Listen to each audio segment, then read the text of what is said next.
When Mary Lois and I started our relationship on that humid night in Stamford, Con, we may not have expected it to last. After all, I was unable to scratch my own nose, let alone walk. And she was 3 years older than me and far more independent. I asked if I could kiss her. I had to ask because I couldn't lean in on my own, my body doesn't work that way. So she leaned in and kissed me as I had never been kissed before. You were just a kid, she told me recently. I was 19. She wore her straight auburn hair in a short boy cut then. More than 30 years later, she still does, though the color has faded.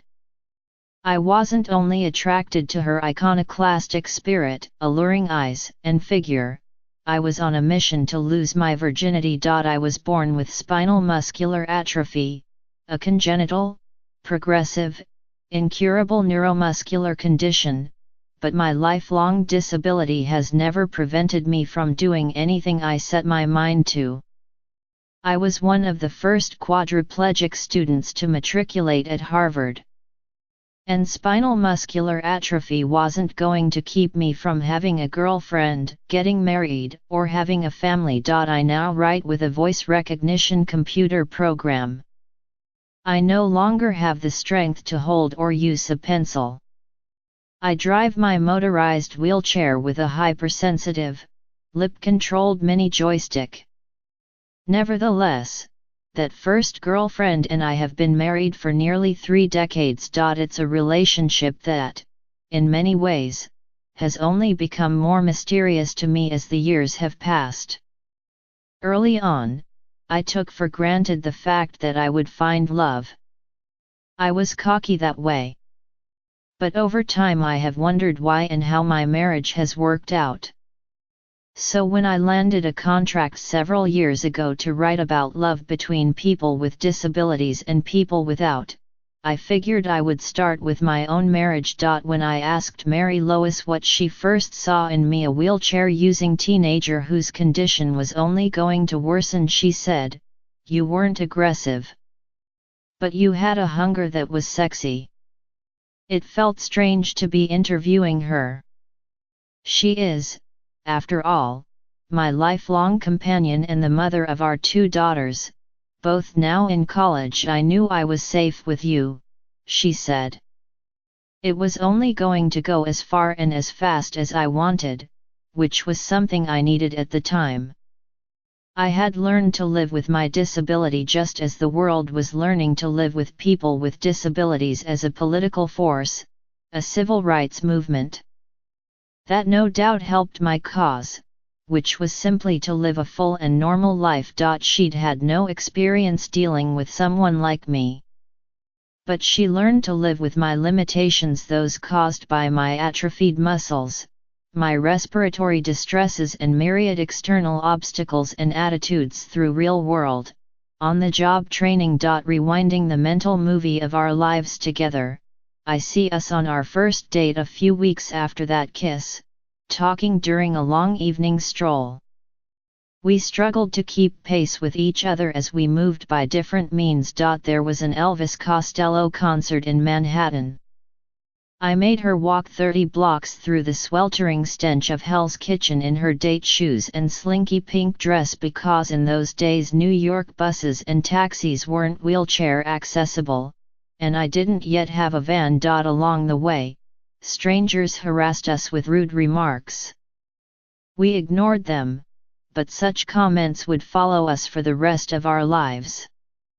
I believe a part of us grew stronger because of them. The novelty of our relationship became an asset, not a liability. We thought, in our innocence, why shouldn't we throw in our lots together? Toward the end of that night, emboldened by a couple of black Russians downed at a bar on the walk back, I suggested she ride on my lap.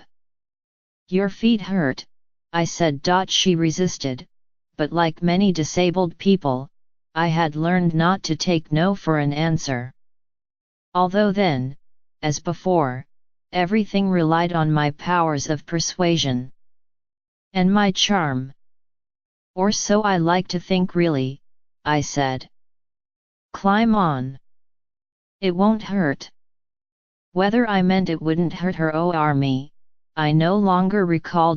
Was it the sheer force of my personality, my gentle boldness, that made her not only jump on my lap but also fall in love with me? It certainly wasn't the ease with which I moved through life. But there was another reason. A few years earlier, she had come to Stamford for the summer to look after my infant half-brother. She was still in college and was at loose ends. So by that first date, we had already spent a lot of time living in the same house. I think that's how you flew under my radar, she said. Because we were able to become friends first without any pressure.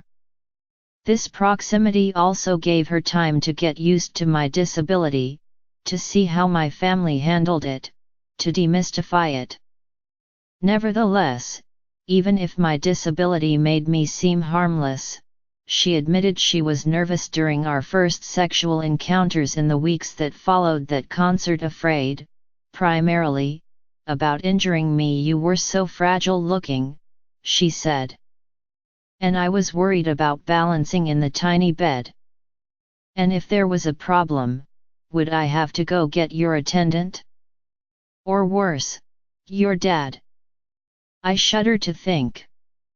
None of that had ever occurred to me. But you survived the first few encounters, she said. And then came the miracle when I was able to lift you. I remember it well. Several months later, on a desperate whim, she tried lifting me out of my wheelchair and discovered she could. I weighed about 120 pounds, not nothing, yet somehow she managed it. Which meant from then on we could go almost anywhere and do anything without an attendant tagging along. Over time, she wanted to do more for me, shaving me, for instance, or clipping and cleaning my fingernails. At first I resisted, but she did these things better than any paid person could. She had a vested interest in my grooming. For better and worse, disability tends to break down the barriers of privacy.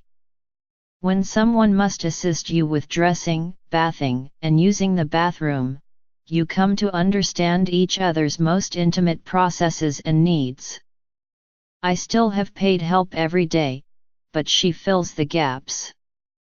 We faced challenges as they arrived, survived them, even grew from them, she said. But if I had foreseen them all at once, they would have been too terrifying. Terrifying? I want to ask her more about that. But I suppose I shouldn't be surprised. You meet problems as they arise. Besides, the important question on my mind is, what happens when those challenges become too much? I think the same is true for many people, she said. Meaning we all face challenges we didn't anticipate. Disability is part of it. But there are so many kinds of troubles families endure. Early on, before we had children, I got deeply involved in disability rights and pride, a movement that can sometimes view able-bodied people as the enemy, as oppressors. For a while this led me to feel more bonded with a disabled woman and fellow advocate than with my wife. Then, 10 years ago, I nearly died from complications of gastrointestinal surgery, a months-long crisis that humbled us both. I wanted to know, what would she do differently if she had it to do over again? What advice would she offer a young, able-bodied woman considering a relationship with a disabled young man? I think I was better off not knowing the challenges, she said. Perhaps just the knowledge that we're still together and best friends all these years later. To know that in advance would sustain me in those times when it didn't seem possible. True. Most couples face seemingly indomitable trials. What's different about us is we dealt with those tests sooner, not later. We begin with few illusions or unrealistic expectations, unless you consider my wanting to have sex, get married, and start a family to be unrealistic. And the truth is that once you have had your children straighten you in your wheelchair or drive it down the street when your hand gives out, your whole perception of propriety and family roles tends to get upended. Which is another way of saying that my disability has been, in a strange way, liberating, allowing us to live, and love, as we wish.